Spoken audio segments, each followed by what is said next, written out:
다니엘은 페르시아의 왕 고레스 3년에 매우 슬픈 마음을 가지고 힛데겔 강가에서 금식하며 기도했습니다. 그의 슬픈 마음은 우리가 역사적 상황으로 살펴보건대 아마도 1차 포로 귀환을 했던 이스라엘 백성들이 예루살렘에서 성전을 건축하며 하나님의 은혜로 굉장히 희망찬 출발을 했지만 이런저런 이유로 성전 재건이 정지되고 백성들은 하나님의 어떤 은혜를 기대하지 못하고 삶이 정지돼 버렸습니다. 이런 상황들에 대한 소식을 듣고 다니엘은 이스라엘 민족을 생각하는 참 안타까운 마음을 가지고 아마도 힛데겔 강가로 가서 3주 동안 금식하며 하나님 앞에 그 마음을 내어드리며 기도했던 것으로 여겨집니다. 그때 그 강가에서 다니엘은 성육신 전에 예수 그리스도를 만나게 되죠. 그리고 그의 음성을 듣게 되는데 그 음성이 너무나 감당할 수 없는 두렵고 떨리는 마음으로 그 음성을 대할 때에 그가 순간적으로 기절했던 것으로 우리는 살펴보았습니다. 오늘은 그렇게 기절한 다윗을 한 손이 어루만지며 깨우고 그러면서 이제 하나님의 뜻을 전달하는 내용으로 들어가게 됩니다. 먼저 10절을 좀 읽어볼까요? 10절 함께 읽습니다. 시작. 한 손이 있어 나를 어루만지기로 내가 떨었더니 그가 내 무릎과 손바닥이 땅에 닿게 일으키고. 자, 이 구절을 히브리어 성경으로 보면 문장 앞에 번역해 놓지 않은 연결어가 하나 있는데 그것이 왜 힘내라고 하는 건데 이것을 한국말로 이렇게 번역을 해보면 그런데 보라 이런 의미가 됩니다. 그런데 보라, 뭔가를 집중시키는 거죠. 그러면 어디에 이목을 집중시키는가? 아마도 그 다음에 나오는 한 손이 있어라고 할 때 이 한 손에 집중을 시키는 것으로 보입니다. 다니엘이 기절해 있었지만 그런데 보라, 한 손이 그를 깨운다라고 하는 거죠. 그러면 이제 이 한 손이 과연 누구의 손일까? 이것이 이제 학자들 간에 조금 견해가 나눠집니다. 지금 그의 앞에 나타나서 음성을 들려주었던 예수 그리스도의 손을 의미하는가? 아니면 예수 그리스도가 아니라 예수 그리스도의 명령에 수종을 드는 다른 한 천사의 손길인가? 이 부분을 놓고서 학자들 간에 좀 견해가 갈라지긴 하는데 우리는 어디를 좀 살펴보게 되냐면 다니엘을 깨웠던 그 사람이 하는 말을 좀 살펴볼게요. 11절 한번 보시면 11절에 이런 말을 합니다. 내게 이르되 큰 은총을 받은 사람 다니엘아, 내가 네게 이르는 말을 깨닫고 일어서라. 내가 네게 보내심을 받았느니라. 이렇게 표현해요. 그 지금 한 존재는 자기 스스로 온 것이 아니라 누구의 보내심을 받아왔대요. 그렇다면 예수 그리스도일 가능성이 좀 적지요. 13절을 한 번 더 보시면 13절은 이런 말을 합니다. 그런데 바사 왕국의 군주가 21일 동안 나를 막았으므로 내가 거기서 바사 왕국의 왕들과 함께 머물러 있더니 가장 높은 군주 중 하나인 미가엘이 와서 나를 도와주었다. 이렇게 이야기를 합니다. 예수 그리스도시라면 바사 왕의 군주, 좀 이따 설명을 드렸지만 어떤 존재도 예수 그리스도의 가시는 길을 막을 존재가 없지요. 그리고 또 예수님은 미가엘 천사의 도움으로 어떤 상황을 모면할 만한 그런 존재가 아닙니다. 이런 어떤 뒤에 나오는 내용들을 고려해 볼 때 지금 잠시 기절했던 다니엘을 깨운 한 손은 예수님의 손이라기보다 예수 그리스도의 명령을 받아 움직이는 한 천사의 손길로 여겨집니다. 그런데 그렇다면 어떤 천사일까라고 하는 의문점이 남는데 앞에 있었던 9장이나 8장이나 또 뒤에 연결되는 내용들을 볼 때 가브리엘 천사로 보는 것이 가장 적당할 것으로 여겨집니다. 그 이유를 한 가지만 좀 살펴보자면 13절에서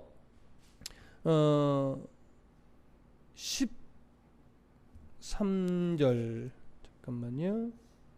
11절에 그 천사가 다니엘에게 이런 말을 해요. 큰 은총을 받은 사람 다니엘아. 다니엘을 향하여 큰 은총을 받은 사람이라고 하는 표현은 이미 가브리엘 천사가 이 앞장에서도 다니엘에게 사용했던 표현이에요. 그러니까 이런 표현들의 공통점을 볼 때, 또 이미 앞에서 두어 차례 하나님의 말씀을 전하던 당사자가 가브리엘 천사이고 이 뒤에도 가브리엘 천사가 또 등장하는 이 상황들을 볼 때 지금 여기서 하나님의 뜻을 전달하는 존재도 가브리엘 천사라고 보는 것이 가장 적당할 것으로 여겨집니다. 그래서 우리는 지금 다니엘을 어루만져 깨우는 이 존재를 가브리엘 천사로 볼 것입니다. 자, 그래서 가브리엘 천사가 다니엘을 어루만지니까 10절에 보면 내가 떨었더니 이렇게 말합니다. 여기서 떨었다라고 하는 것은 무서워 떨었다라는 의미가 아니라 이제 그가 의식이 돌아오고 있음을 표현하는 겁니다.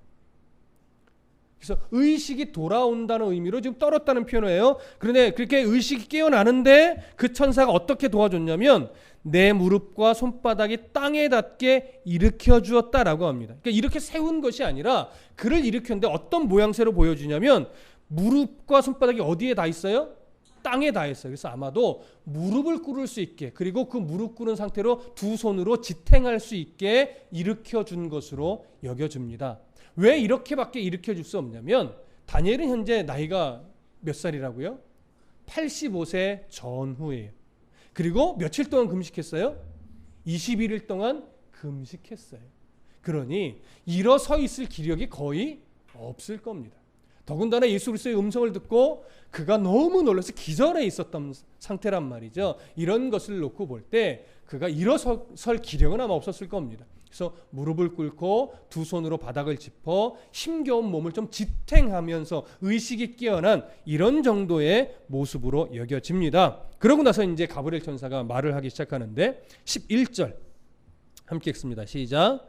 내게 이르되 큰 은총을 받은 사람 다니엘아, 내가 네게 이르는 말을 깨닫고 일어서라. 내가 네게 보내심을 받았느니라 하더라. 그가 내게 이 말을 한 후에 내가 떨며 일어서니. 자, 여기 보면 가브리엘 천사가 다니엘에게 이런 말을 해요. 다니엘아, 내가 네게 이르는 말을 깨닫고 어떻게 해라? 일어서라. 두 다리로 번쩍 일어서라는 의미일까요? 그렇게 보기엔 좀 어렵습니다. 그러니까 여기서는 몸 자체를 일으켜 세워라라고 하는 의미보다는 내가 이제 너무나 중요한 하나님의 말씀을 너에게 전달할 텐데 이제 그 말씀을 똑바로 이해하여 들을 수 있도록 정신을 차려라. 이런 의미로 여겨집니다. 그래서 정신을 똑바로 차려라. 그랬더니 그가 내게 이 말을 한 후에 다니엘이 어떻게 했어요? 떨며 일어섰어요. 그러니까 몸을 조금 이렇게 세웠겠죠. 그리고 정신을 지금 단단히 그 천사의 말에 집중을 한 것으로 지금 여겨집니다. 이제 이 가브리엘 천사가 하나님의 말씀을 전달하기 시작을 합니다. 12절 함께 읽습니다. 시작. 그가 내게 이르되 다니엘아, 두려워하지 말라. 네가 깨달으려 하여 네 하나님 앞에 스스로 겸비하게 하기로 결심하던 첫날부터 네 말이 응답받았으므로 내가 네 말로 말미암아 왔느니라. 자, 여기 보시면 가브리엘 천사가 처음으로 전달하는 말 중에 하나는 일단 두려워하지 말라라고 하면서 그 마음을 위로하고 격려합니다. 자, 그러면서 무슨 말을 하냐면 네가 일체의 즐거움을 다 끊고 하나님 앞에 금식하며 기도하기로 결심한 그 첫날부터 하나님이 너의 그 마음을 뭐 하셨다는 거예요? 받으셨다는 거예요. 그래서 너에게 이미 뭐 했다? 응답하셨다. 이 얘기를 줘요. 여러분, 여기서 우리는 한 가지 신앙적 중요한 원리 하나를 발견합니다. 여러분, 금식 기도라고 하는 것은 그 금식을 철저하게 함으로 인해서 하나님의 마음을 감동시키는 하나의 방법이 아닙니다, 여러분. 잘 아십시오. 금식 기도는 신앙상 유익하고 정말 중요합니다. 금식 기도 자체를 절대 가볍게 여기지 않습니다. 그럼에도 불구하고 금식 기도는 하나님의 마음을 감동시켜서 응답받기에 참으로 좋은 기도적 어떤 방법론으로서 우리에게 주어진 것이 아니라고 하는 거예요. 금식 기도라고 하는 것은 기본적 맥락은 뭐냐면 내 힘으로는 할 수 없는 어떤 문제를 놓고 하나님만이 해주실 수 있습니다를 고백하는 거예요. 모든 결정은 누구한테 맡겨요? 하나님께 맡기는, 내가 이미 어떤 결정을 정해놓고 그것을 응답받기 위해서 목숨을 걸고 금식하는 것이 아니라 이 문제, 이 상황은 내 힘으로는 절대 안 되고 나는 어떤 결론을 내릴 수 없으니 하나님께서 이 모든 것을 결정해 주시고 인도해 주십시오. 그러한 진심을 간절하게 하나님 앞에 뭐 하는 거예요? 내어 드리는 거예요. 근데 하나님이 다니엘이 그 금식을 이미 결정할 때, 금식 기도를 시작하기도 전에 마음에 결심만 하고 있을 때 이미 하나님 어떠셨대요? 응답하셨대요. 이미 그 마음 받으신 거예요. 그래서 여러분, 기도는 때로는 길게 하는 기도도 필요합니다. 때로는 부르짖는 기도도 필요합니다. 때로는 금식 기도도 필요합니다. 때로는 조용히 묵상 기도도 필요합니다. 그러나 그 모든 기도의 출발점은 어디에서부터 시작해야 돼요? 진심. 하나님을 향한 정직한 마음, 하나님의 마음에 합한 기도, 거기서 출발하는 것입니다. 하나님은 이미 다니엘의 그 중심, 그 마음을 받으셨습니다. 정성이 아닙니다. 진심입니다. 이스라엘 민족을 향한 그의 진실한 안타까움, 그 마음을 하나님이 받으시고 내가 너한테 응답 주기로 이미 결정했고, 그 순간 가브리엘 천사에게 너 이렇게 다니엘에게 가서 전하라라고 하는 메시지를, 명령을 주셨다라고 하는 거예요. 여러분, 무슨 말씀인지 이해되십니까? 오늘 우리의 기도가 그저 길을 가면서 걸어가는 기도라 할지라도, 버스를 타고 어디론가 가는 길에 드린 기도라 할지라도, 하나님 앞에 이런 다니엘과 같은 진심으로 나의 삶을 아뢰고, 나의 문제를 아뢰고, 나의 소망을 아뢰고, 또 하나님의 뜻을 또 아뢰는 이런 기도의 사람이 되기를 간절히 소망합니다. 자, 그런데 여기서 이제 한 가지 문제점이 발견돼요. 가브리엘 천사는요, 다니엘이 처음 기도를 결심하던 날 이미 하나님으로부터 응답을 받고 다니엘에게 어떻게 했을까요? 그 말씀을 전달하러 출발을 했어요. 그런데 문제는 며칠 걸렸어요? 21일이 걸렸어요. 왜 3주나 걸렸을까요? 자, 13절, 14절 함께 읽어봅니다. 시작. 그런데 바사 왕국의 군주가 21일 동안 나를 막았으므로 내가 거기 바사 왕국의 왕들과 함께 머물러 있더니 가장 높은 군주 중 하나인 미가엘이 와서 나를 도와주므로 이제 내가 마지막 날에 네 백성이 당할 일을 네게 깨닫게 하러 왔노라. 이는 이 환상이 오랜 후의 일임이라 하더라. 자, 여기 보면 뭐라고 얘기를 합니까? 21일 동안 누가 가브리엘 천사의 가는 길을 막았대요? 바사 왕국의 군주가 막았대요. 그러면 가브리엘 천사의 그 걸음을 막아 세워서 21일 동안 붙잡았던 바사 왕국의 군주는 누구일까요? 고레스 왕일까요? 아니, 그 이후에 일어난 다른 왕일까요? 사람이 천사의 걸음을 막을 수 있을까요? 그렇지 않은 건 우리가 상식적으로 알지요. 천상적 존재를 사람이 가로막아 세울 수 없습니다. 그렇기 때문에 여기서 말하는 바사 왕의 군주는 사람을 말하는 것이 아니라 바사 왕국에 어떠한 영향력을 끼쳐서 하나님의 뜻을 방해하려고 하는 악한 영의 세력을 말하는 겁니다. 사단의 세력이 바사 왕의 왕으로부터 시작해서 여러 사람들에게 어떤 악한 영향력을 미쳐서 하나님의 뜻이 온전하게 이루어지지 않도록 자꾸 뭐 하는 거예요? 방해하려고 하는 거예요. 그 존재가, 그 세력이 지금 누구의 길을 막았어요? 가브리엘 천사의 길을 막았어요. 그래서 21일 동안 다니엘에게 가지 못하게 했대요. 자, 그러면 악한 영의 세력은 가브리엘 천사의 가는 길을 어떻게 막은 걸까요? 둘이 칼을 들고 주먹을 들고 함께 막 싸우면서 못 가게 만들었을까요? 여러분, 우리들의 시선은 이런 장면을 보면 도대체 어떻게 싸운 걸까? 영적 존재는 도대체 어떻게 싸울까? 정말 권투하듯이 싸울까? 태권도 하듯이 싸울까? 이런 궁금증을 갖게 됩니다. 사실 저도 궁금합니다. 이 말은 뭐예요? 저는 안다 모른다? 저도 모른다. 이것을 알려고 하면 할수록 자칫 성경과 멀어집니다. 자, 우리는 이 영적 존재들이 어떻게 싸우는지는 정확하게 알 수 없습니다. 어떤 학자는 진짜 육체적으로 싸우듯이 싸웠을 것이다 이렇게 말하기도 합니다. 어떤 존재는 그런 싸움이 아니라 마치 하늘 법정에서 고발을 하고 변호를 하고 이런 식의 싸움이었을 것이다 이렇게 말하기도 합니다. 그러나 어느 것 하나 이것이 옳다라고 단정해서 말할 수는 없습니다. 그래서 저도 모른다는 게 사실 정답입니다.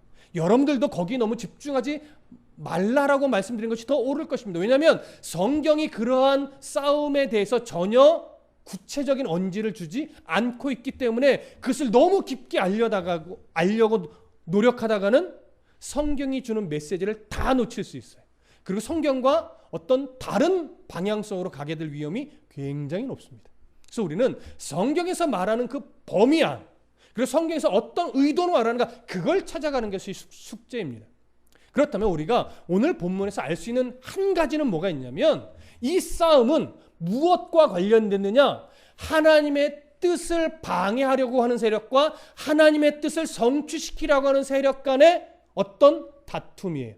어떤 분쟁이에요. 이 분쟁이 어떻게 되는지는 모르겠어요. 그러나 여기서 잠시 동안은 방해를 받을 수 있다라고 하는 거예요. 잠시 동안은. 그러나 끝내 방해를 받아요? 안 받아요? 안 받아요. 누구의 도움을 받았대요? 미가엘 천사의 도움을 받아서 21일 만에 무사히 다니엘에게 갈 수 있었답니다. 그러니 미가엘 천사가 어떻게 도운 걸까? 이걸 궁금해할 필요가 있어요? 없어요? 없어요. 알 수도 없습니다. 그러나 또 하나 발견하는 것은 뭐냐면 가브리엘 천사와 미가엘 천사는 서로 도우며 도움을 받을 수 있는 관계라고 하는 거예요. 여기까지는 또 우리가 이해할 수 있는 거죠. 그렇게 어찌됐거나 도움을 받고 가브리엘 천사는 21일 만에 다니엘에게 왔습니다.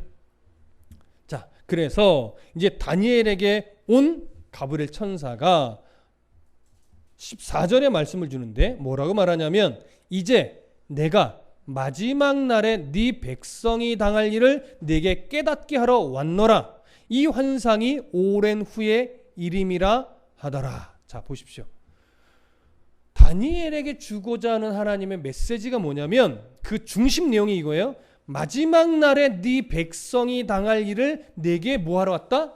깨닫게 하러 왔다. 근데 이 마지막 날은 오랜 후의 일이라고 한 번 더 뒤에 설명을 해줘요. 그러니까 마지막 날이라고 하는 표현과 오랜 후라는 표현은 동일한 표현임을 우리가 알 수 있습니다. 그러면 이제 우리가 이제 다시 정리될 것이 뭐냐면 마지막 날에 네 백성이 당할 일은 도대체 어느 사건을 말하는 거냐? 이것이 우리가 조금 정리하기 어려운 부분이긴 합니다. 많은 사람들은 이렇게 말합니다. 여기서 말하는 마지막 때에 네 백성이 당할 일이라고 하는 것은 앞에서도 몇 차례 강조가 되어 왔지만 셀루쿠스 왕조 중 8대 왕인 에피파네스에 의해 유대인들이 박해를 받고 그 박해 때 마카비가 잠시 승리를 해서 예루살렘 성전을 정결하게 하고 그 사건으로 말미암아 에피파네스가 죽게 되는 그 사건과 기점을 같이 하면서 죽게 되는 이때를 말하는 것이다. 이렇게 보는 견해가 많습니다. 그리고 세대주의자들 같이 좀 종말론 쪽에 많이 치우친 견해에서는요, 여기서 말하는 마지막 때는 그 역사의 끄트머리, 그 진짜 예수님의 재림하신 그 마지막 때를 말하는 것이다, 이렇게 말하기도 합니다. 그런데 이스라엘 백성이 당할 일이라고 하는 것은 기본적으로 평안한 일을 말하는 걸까요? 고통스러운 일을 말하는 걸까요? 그럼 고통스러운 일을 말하는 겁니다. 이리 치이고 저리 치이고 노예가 되기도 하고 죽임을 당하기도 하고 신앙적으로 박해를 받기도 하고 이런 일들을 말합니다. 우리가 다음 시간에 또 자세하게 보겠지만 11장에는요 어떤 내용들이 쭉 예언되어 있냐면 바사 왕국이 그러니까 페르시아죠. 페르시아가 발흥하게 되고 근데 그게 강해졌던 페르시아가 헬라 제국 알렉산더에 의해 멸망하고 알렉산더가 전 세계 패권을 또 잡으면서 또 발흥하고 근데 그 세력이 또 얼마 못 가서 4개 왕조로 갈라지고, 근데 그 4개 왕조가 또 중심 세력이 둘로 갈라져요. 남쪽 이집트를 중심으로 한 톨레미 왕조, 북쪽 시리아를 중심으로 한 셀루쿠스 왕조. 그 왕조가요 거의 300년에 걸쳐서 그 기간 동안 계속 싸워요. 영토 전쟁을 해요. 근데 보십시오.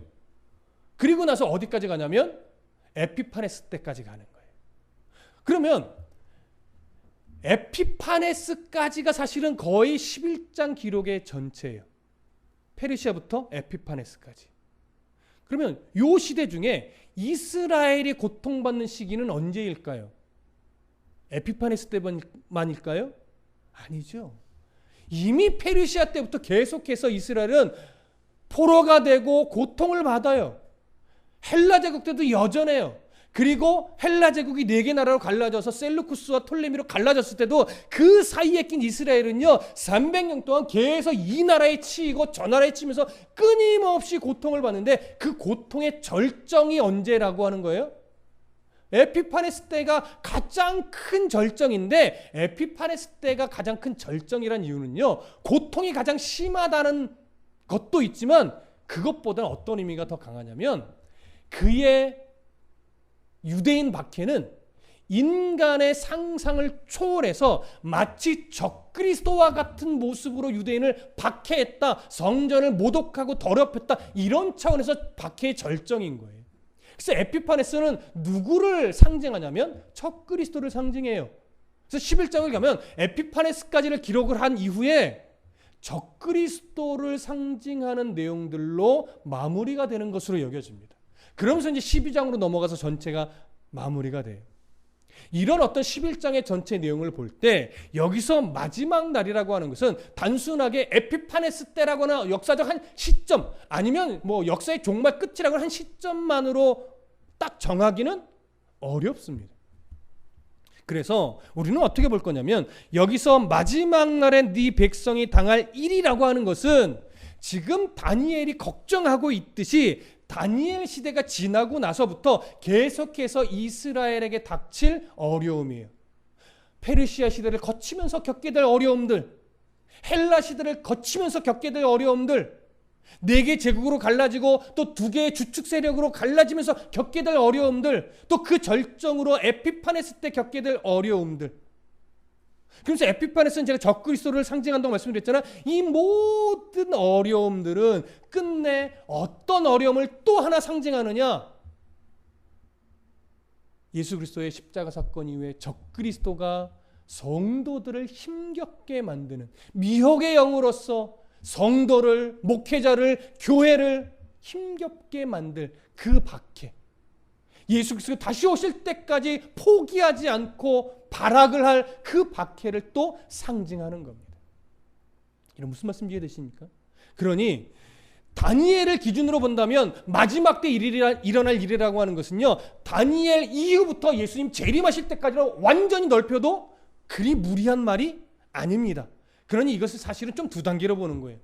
이 다니엘 이후부터 에피파네스 때까지, 그리고 이것이 상징하고 있는 건 예수님 시대부터 예수의 재림의 시대까지 일어날 유대인의 박해와 성도를 향한 박해. 여러분, 이 말을 듣는 다니엘의 마음이 어땠을까요? 자기의 후손들, 믿음의 백성들이 겪게 될 이 어쩔 수 없는 고통의 이 예언을 들을 때 다니엘이 마음이 평안해졌을까요? 여러분, 그럴 수 없지요. 여러분, 자녀가 어떤 어려움을 겪을 것이 부모의 눈에 보인다면 그 부모의 마음이 편할 수 없어요. 안쓰럽고, 그래서 가슴이 막 왠지 시려오고, 저 녀석이 저 고난을 잘 이겨내야 될 텐데, 이겨내게 될 걸 알겠지만 그 과정을 겪을 걸 생각한 마음이 짠하고 안쓰럽고 막 그렇단 말이에요. 다니엘의 심정이 꼭 그랬을 겁니다. 자, 그래서 보십시오. 15절부터 17절까지 함께 읽어보겠습니다. 시작. 그가 이런 말로 내게 이를 때에 내가 곧 얼굴을 땅에 향하고 말문이 막혔더니 인자와 같은 이가 있어 내 입술을 만진지라. 내가 곧 입을 열어 내 앞에 서 있는 자에게 말하여 이르되 내 주여 이 환상으로 말미암아 근심이 내게 더함으로 내가 힘이 없어졌나이다.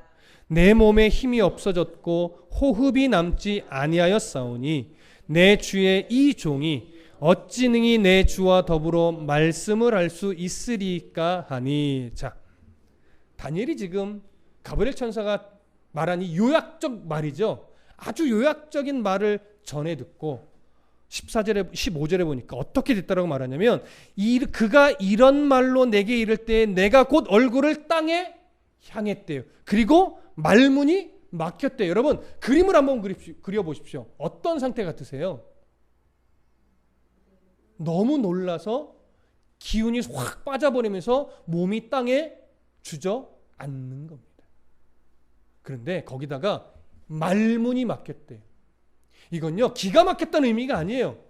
진짜 말문이 막혀서 소리가 입 밖으로 순간 나오지 않았단 얘기예요. 너무 놀라고 너무 걱정되고 너무 가슴이 아프니까 입 밖으로 소리가 안 나오는 상황이 되어버린 거예요. 이 다니엘의 심정이 이해되십니까? 자, 그때 16절 보니까 인자와 같은 이가 있어서 내 입술을 만진지라. 여기 인자와 같은 이가 누구냐에 대해서 논쟁이 많지만 다른 이야기 할 것 없이 이 앞뒤 문맥과 지금 계속 되어지는 내용을 볼 때 이건 그냥 가브리엘 천사라 보는 게 가장 옳을 것입니다.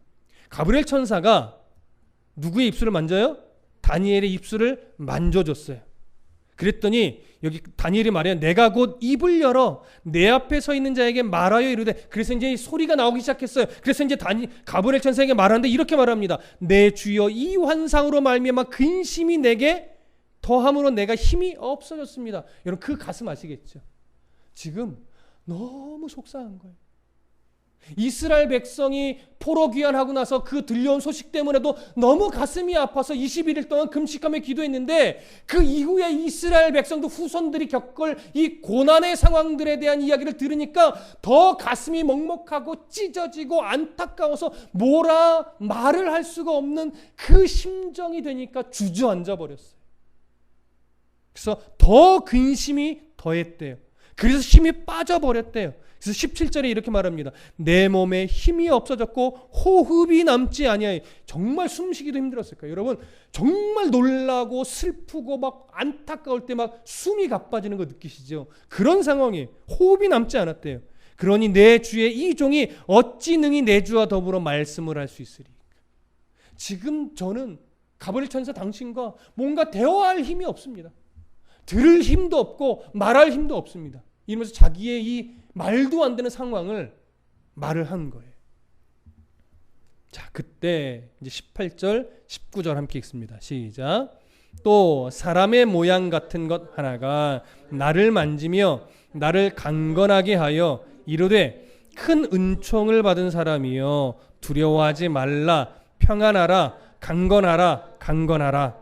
그가 이같이 내게 말하매 내가 곧 힘이 나서 이르되 내 주께서 나를 강건하게 하셨사오니 말씀하옵소서. 자, 다니엘이 내가 이제 정말 기력이 다 빠져서 당신과 말할 힘도 없습니다. 듣지도 못하겠고 말도 못하겠습니다. 이랬더니 또 사람의 모양 같은 것 하나가 다니엘을 만졌대요. 다른 존재로 보는, 다른 천사로 보는 견해도 있지만 그냥 가브리엘 천사로 보는 것이 더 자연스러울 것 같습니다.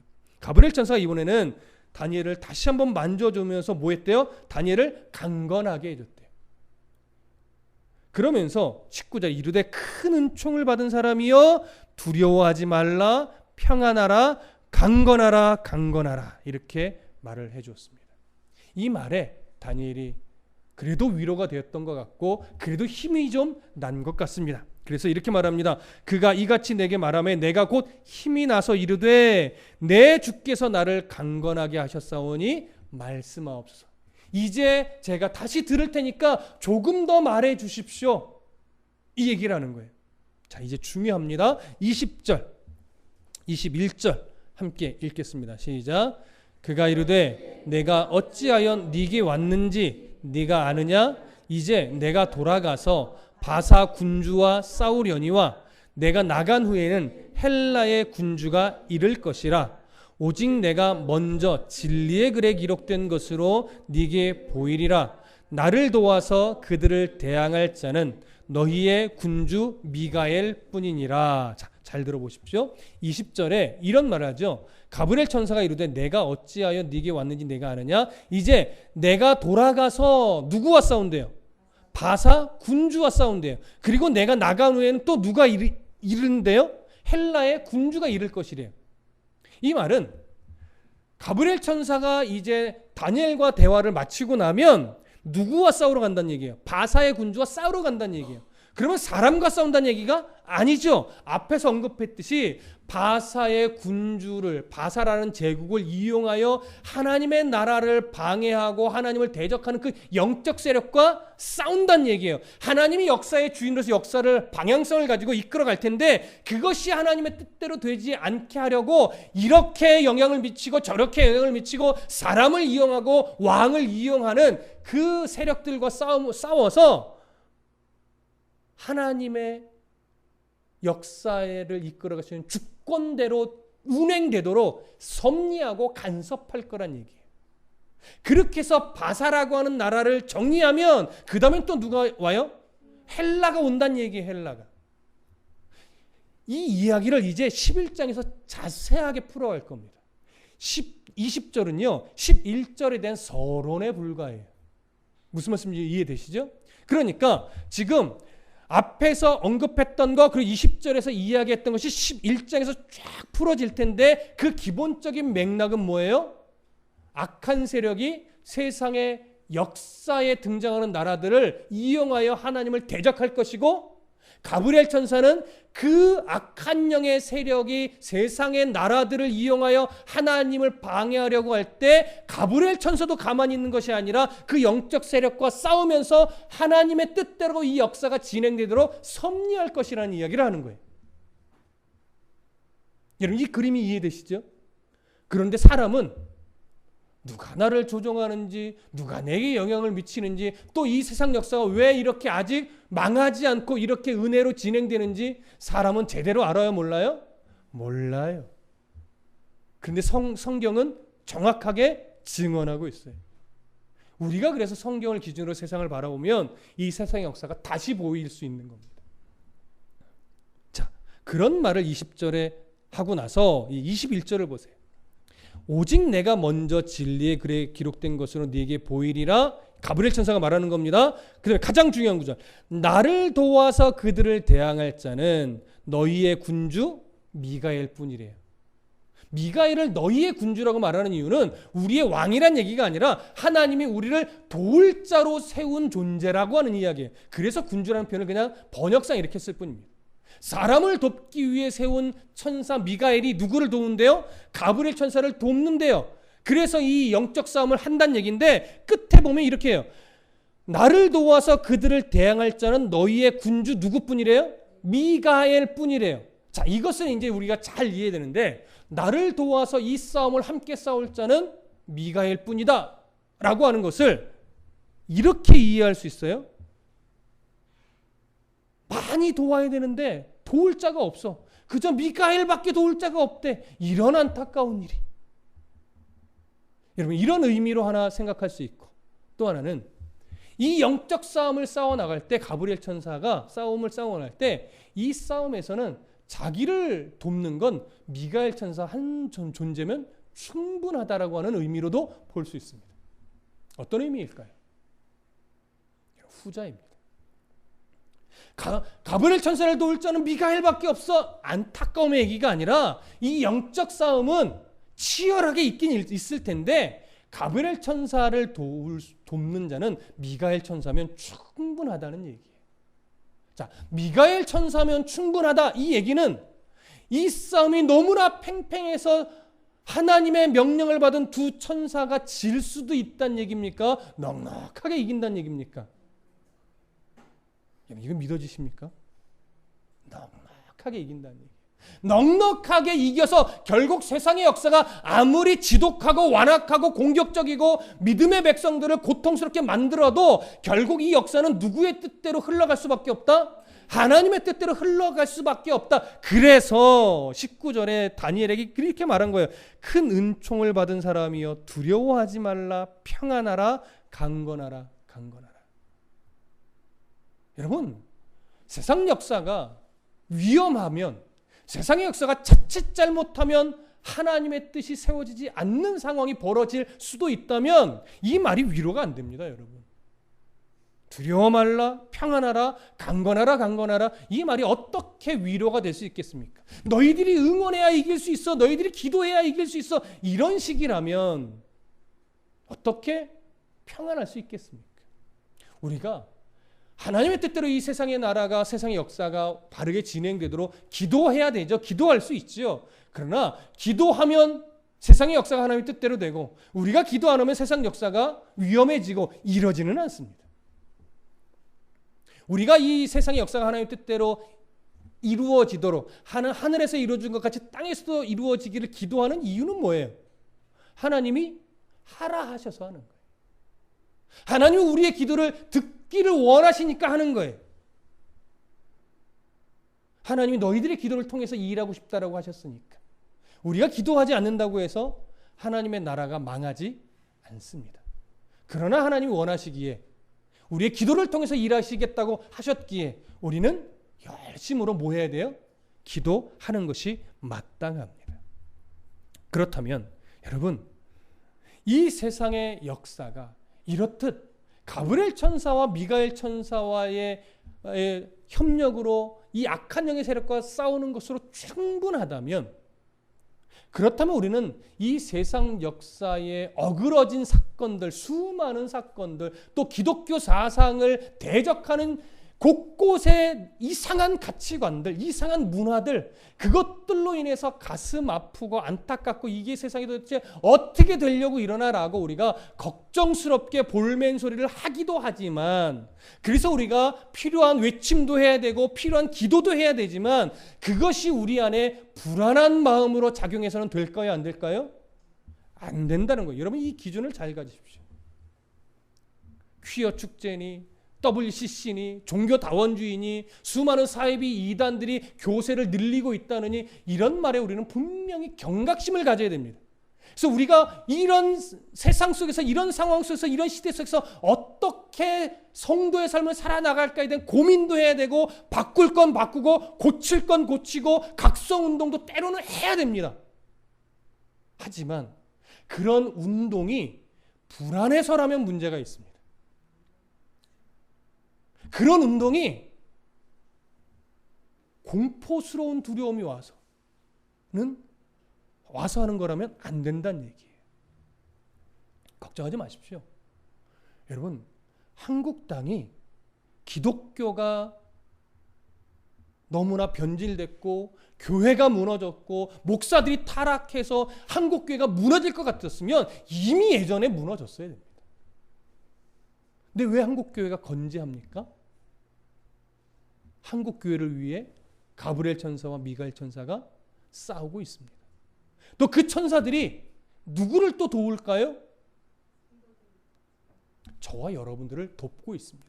건강한 교회를 지켜낼 수 있도록 곳곳에 우리를 돕듯이 다른 교회들도 돕고 계신단 말이에요. 여러분, 훌륭한 목사님들, 훌륭한 성도들 엄청나게 많습니다. 무슨 말씀 이해되시죠? 이상한 교회만 뉴스에 나와서 그런 것이지, 따지고 보면 훌륭한 교회가 더 많고요, 훌륭한 목사님들이 훨씬 더 많고요, 훌륭한 성도들이 훨씬 더 많습니다. 근데 그것이 우리가 잘해서라고요? 아니요. 우리의 마음을 돕고 끌어주고 땡겨주는 가브리엘 천사와 미가엘 천사의 돕는 손길이 있기 때문에 그렇다는 얘기예요.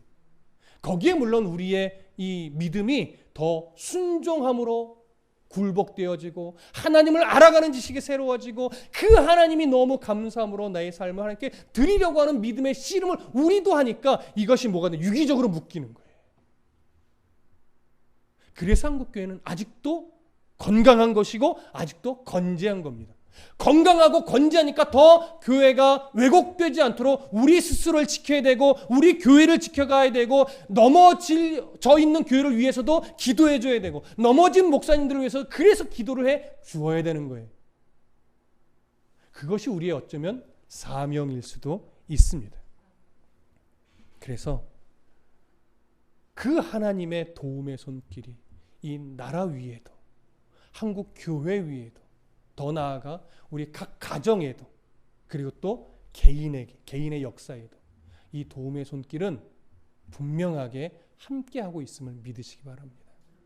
그래서 우리의 마음이 아파도, 우리의 상황이 어려워도 우리가 무너지지 않을 수 있는 이유는 내가 지금 보는 이 안목 안에서는 너무나 힘겹고 뭔가 보이지 않지만 보이지 않는 그 너머에 이미 가브리엘 천사가 돕고 있어요. 이미 미가엘 천사가 돕고 있어요. 그래서 우리가 죽지 않게, 버려지지 않게 우리의 마음과 생각을 지키며 사단에게 완전히 빼앗기지 않도록 보호의 이 손길을 가지고 있단 말이에요.